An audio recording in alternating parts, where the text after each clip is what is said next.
Por mais que o mundo tente te dizer o contrário, não existe outro evangelho.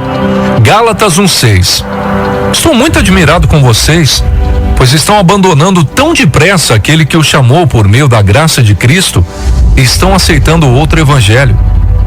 Na verdade, não existe outro evangelho. Porém, eu falo assim porque há algumas pessoas que estão perturbando vocês querendo mudar o evangelho de Cristo. Mas se alguém, mesmo que sejamos nós ou um anjo do céu, anunciar a vocês um evangelho diferente daquele que temos anunciado, que seja amaldiçoado. Pois já dissemos antes e repetimos, se alguém anunciar um evangelho diferente daquele que vocês aceitaram, que essa pessoa seja amaldiçoada. Por acaso eu procuro a aprovação das pessoas? Não, o que eu quero é a aprovação de Deus. Será que agora estou querendo agradar as pessoas? Se estivesse, eu não seria servo de Cristo. Olha, essa passagem de Paulo, está lá em Gálatas, falou para a igreja de Gálatas, ele começa chamando a atenção para a primeira mudança que há na vida das pessoas quando chega outras pessoas e te apresentam um evangelho diferente daquele do qual Cristo te apresentou. Paulo começa mostrando esse texto e começa mostrando espanto, ele está surpreso, admirado, porque pessoas que começaram bem estavam se afastando rápido demais da verdade. E não é porque deixaram de crer em Deus, era porque começaram a adaptar o evangelho. Cada um começou a ter a sua própria interpretação e escutar outras coisas sobre o livro sagrado. E Paulo é direto, não existe outro evangelho. O problema não é quando alguém abandona a fé de uma vez. O problema é quando a pessoa continua falando de Deus, mas muda a mensagem para caber na própria dor, na própria frustração ou no próprio interesse. Todos nós precisamos de cura. Todos nós precisamos de conforto. Todos nós buscamos paz. Mas a nossa maior esperança para encontrar tudo isso não está em versões alternativas do evangelho, e sim na pessoa de Jesus e no poder da sua palavra. E essa palavra muitas vezes não conforta, nem passa pano no pecado que está tomando conta do nosso ser, e muito menos massageia o nosso ego, falando aquilo que gostaríamos de ouvir, que somos pessoas boas, que não deveríamos passar por tudo isso que estamos passando. Deus não trabalha com atalhos. Ele não muda a verdade para nos poupar do processo. O processo é necessário. Ele nos chama para meditar na palavra todos os dias, porque é ali que a gente vai receber novas misericórdias e ter a mente renovada. E quando deixamos a palavra para depois, qualquer dor vira argumento, qualquer decepção vira justificativa.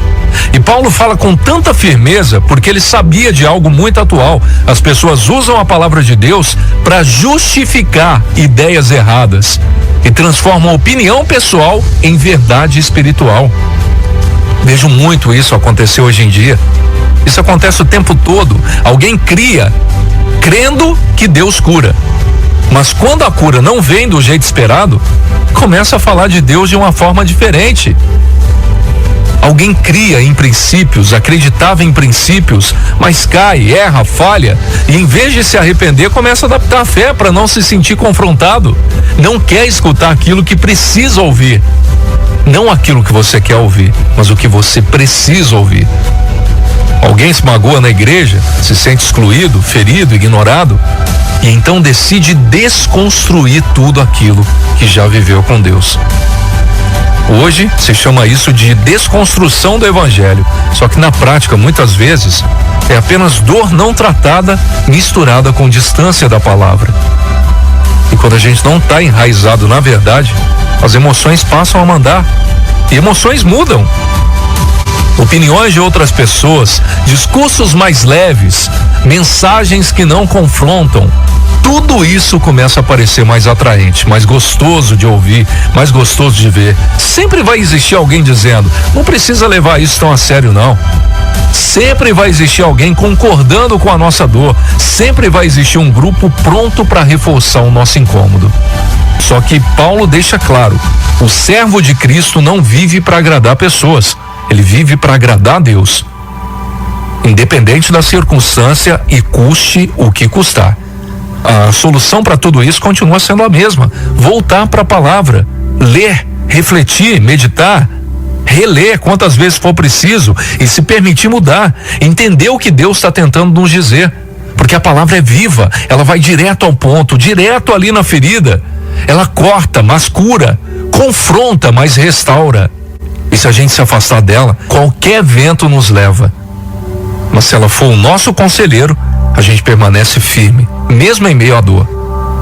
Não existe outro evangelho, existe o verdadeiro, e tudo que tenta substituí-lo, corre. O mundo a todo momento tenta fazer isso, mudar o que é sagrado e colocar falsas interpretações com pessoas que se dizem enviadas de Deus e que falam por Deus. E Paulo não foi o primeiro a alertar sobre isso. Muito antes dele, Deus já havia confrontado pessoas que diziam estar falando em seu nome. Jeremias 23, o Senhor é direto: não escutem esses profetas, porque eles falam da própria imaginação e não daquilo que vem de Deus. Eles diziam: tá tudo bem, não vai acontecer nada, Deus entende, Deus aceita, todos os caminhos te levam a Deus. E Deus responde: eu não enviei, eu não falei. Eles estão falando por si mesmos. E isso continua acontecendo hoje. Muitas mensagens não nascem da palavra, nascem da dor, do trauma, da frustração, da vontade de não ser confrontado. Um evangelho que conforta o pecado em vez de curar o coração. Só que o verdadeiro evangelho não é moldado pela emoção, ele é revelado por Deus. E por isso Paulo diz com tanta firmeza: se alguém anunciar outro evangelho, mesmo usando o nome de Deus, mesmo parecendo espiritual, mesmo sendo popular, não vem do Senhor. E a pergunta que precisamos fazer não é: isso me agrada, mas será que isso realmente vem de Deus?